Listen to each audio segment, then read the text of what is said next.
vision of an open, global, self-confident Britain, while our opponents flirt with a foreign policy of neutrality and prepare for a run on the ground.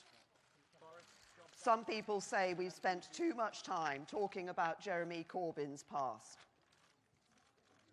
You may not have heard me say that.